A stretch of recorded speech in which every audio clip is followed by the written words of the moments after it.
Originally, I had a different video planned for this week, but going undefeated with a table 500 deck is a little bit more relevant. Without further ado, I have 3 Grapha, 2 Rainbow, and 2 Silva. 3 Graphas because it's kind of necessary to break the board a little bit if you're going second, because what it does when it's discarded is darken a card and destroy it. And that effect is mandatory, mind you. 2 Rainbow, I don't think 3 is necessary. They researched that with Snow and the Dark Corridor.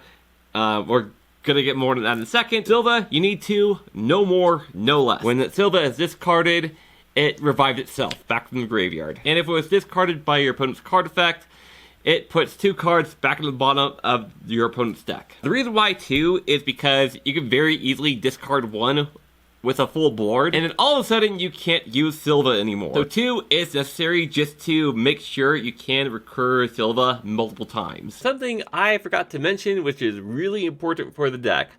Both Rainbow and Grapha can revive themselves from the graveyard by returning a Dark World monster you control back into your hand. The difference between both Grapha and Rainbow is that Rainbow can only return a level 7 or lower monster. Grapha can return any except for a copy of itself. And that is how you recur both Silva and Genta, which we are about to get into. Now onto the low level Dark World monsters. I run 2 Genta, 3 Snow, 2 Thuruli, and 1 Brow. So you can run 3 Genta. I think it's kind of bricky to run 3. You don't need 3. What Genta does is it discards itself to add in a Gates to the Dark World, and its other effect is if it's banished while you control a Dark World card, it summons itself from the banishment. 3 Snow, that is one of your main searchers. It searches out Genta, searches out any of the Dark World spells, searches out Rainbow, Grapha, just any of your Dark World cards. And it does not want to return. And 2 Thuruli, its effect is, if it's discarded, it summons itself to your opponent's side of the board, and then when it's summoned, your opponent discards 1. So, meaning you, the person summoning it to your opponent's side of the board, you discard 1. And yes, this does trigger Silva to put 2 cards back on the bottom of the deck. 2, I think is necessary simply because you can run into really awkward situations where you can't return Thuruli back to your hand. Having 2 just lets you keep going. And I see some people cutting Brow. I think 1 is fine, just to push a little bit more. Plus, if you're in a really tight spot, you can discard Thuruli, special summon it to your opponent's board, and then have Thuruli discard Brow to draw 2. Other than that, it draws 1, which is very helpful sometimes. For the rest of the Dark Worlds, I have 3 Gates, 1 Archives, 1 Ascension, 1 Dark Corridor, and then the honorary Dark World monster, Salamander Catalyzer. Absolutely run 3 Gates. No less. It's not bad to draw into it. It's also searchable off of Genta and Snow. It is not once per turn. What Gates does is it banishes a Fiend from the graveyard. And then you discard a Fiend to draw 1. Archives, what it does is you can discard a Dark World if you control a Dark World monster, and then increase its attack by its level. That's not the relevant part though. The relevant part is that it can discard. Its other effect is if a Fiend type was discarded by the effect of a Dark World card, you can discard 1, draw 2. What Ascension does is it fusion summons using monsters from your field or graveyard by banishing them. Or if you're fusion summoning a Dark World monster, you can discard the materials as well. And the other part about Ascension is you can add it back to hand and then discard 1 card. Dark Corridor lets you add a Dark World and then discard 1.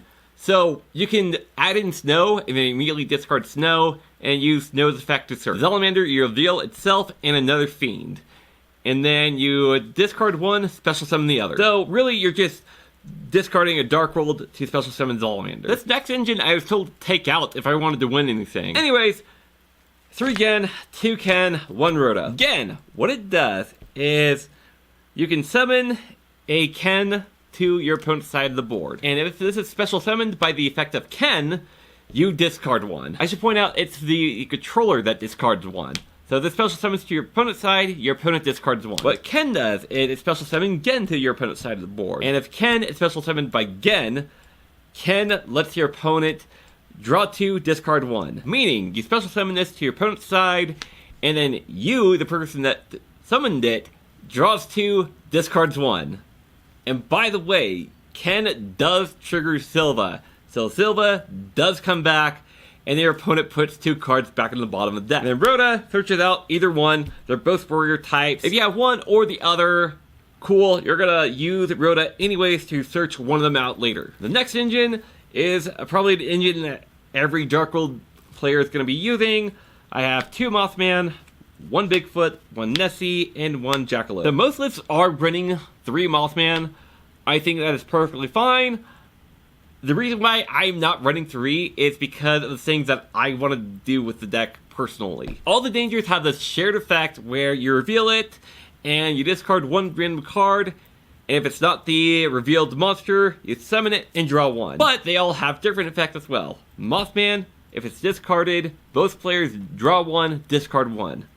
Danger Bigfoot, if it's discarded, you target a face-up card on the board and destroy it. Nessie, if it's discarded, you add any other danger. Jackalope, if it's discarded, you special summon any danger from the deck. For the remaining cards of the deck, I have 1 Nemesis Corridor, Trade-In, Talent, Thrust, Card Destruction, Called by the Grave, and Angel Statue Azaroon. Nemesis Corridor, you target 1 card in your banishment, return it to the deck, and then special summon it. Nemesis has 2 purposes. The first one being the one that everyone uses, which is to summon Thunder Dragon Colossus. Its other use is as a level 4, which lets you Xyz into Dugaris. Trade-In does not trigger any of the Dark World cards, but it's just here for a little bit more push. And by the way, Gen, Kent, Ruli, you put those onto your opponent's side of the board, you automatically have the requirements needed to activate these. On with the extra deck, I have the aforementioned Dugaris, Coaching Giant Trainer,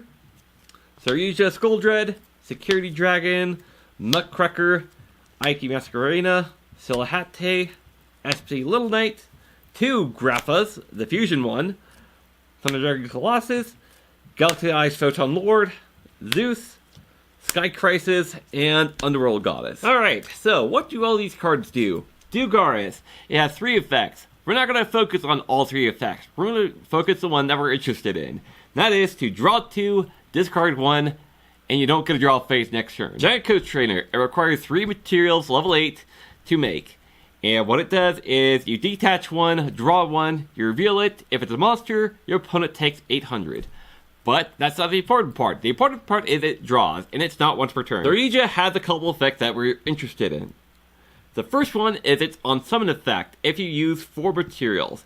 You draw 4, put 3 on bottom of the deck. The other effect is that if it's summoned with 3 materials, once per turn, you can special summon a monster from your hand. Security Dragon, if it is co-linked, you can target a monster your opponent controls and add it back to the hand.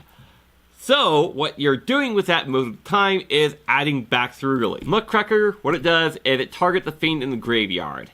You discard 1, special summon that fiend, and you can't special summon for the rest of the turn except for fiends. Also, if a card would be destroyed by card effect or battle, you can send a fiend you control to the graveyard instead. Grapha, the main effect that we're interested in is if your opponent activates a monster effect or a normal spell trap card, you can change that effect to your opponent discards 1 card instead. Which means you discard 1 card, and that triggers one of your Dark World effects. Now for the side deck, I have 1 Dark World Punishment, 2 Cosmic Cyclone, 3 Lava Golem, 3 Evenly Matched, 3 Dark World No More, and 3 Heat Wave. Punishment has a Solemn Warning type effect, where if your opponent would normal or special summon a monster, you can negate that summon, destroy that monster, and then discard 1 fiend monster. Its second effect is if any of your Dark World monsters would be destroyed by battle or card effect, you can banish this card instead. I think in my last deck profile I had Raiden instead of Lava Golem. I think I like Lava Golem a little bit better for 2 reasons. 1, you can get rid of 2 monsters, not just 1. The other reason is if you are locked under Protoss for whatever reason, which does come up, your opponent's gonna call Dark.